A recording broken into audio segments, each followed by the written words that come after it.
Pertandingan PSIS Semarang versus Arema FC merupakan lanjutan Liga 1 2020 pekan ketiga.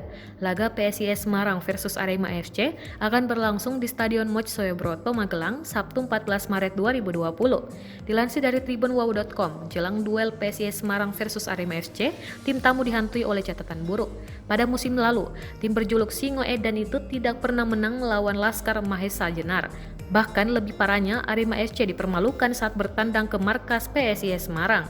Hendro Siswanto dan kawan-kawan kalah telak dengan skor 1-5 dan menjadi kekalahan terbesar Arema FC di Liga 1 2020. Dikutip dari WAREMania.net, Kamis 12 Maret 2020, pelatih Arema FC Mario Gomez menanggapi santai rekor buruk tersebut.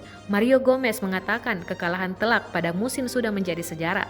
Oleh karenanya, pelatih asal Argentina itu bertekad menciptakan sejarah baru yang indah untuk Arema FC, yaitu dengan mengalahkan PSIS Semarang. Menurutnya, situasi dan kondisi saat ini sudah jauh berbeda dibandingkan musim lalu. Selain itu, Mario Gomez juga tidak ingin memikirkan pertandingan sebelumnya, baik dari PSIS Semarang maupun Arema FC. Seperti diketahui, Arema FC baru saja menelan kekalahan dari tamu Persib Bandung dengan skor 1-2. Sebaliknya, PSIS Semarang justru mendapatkan modal positif setelah mengalahkan tuan rumah Persela Lamongan dengan skor 3-2.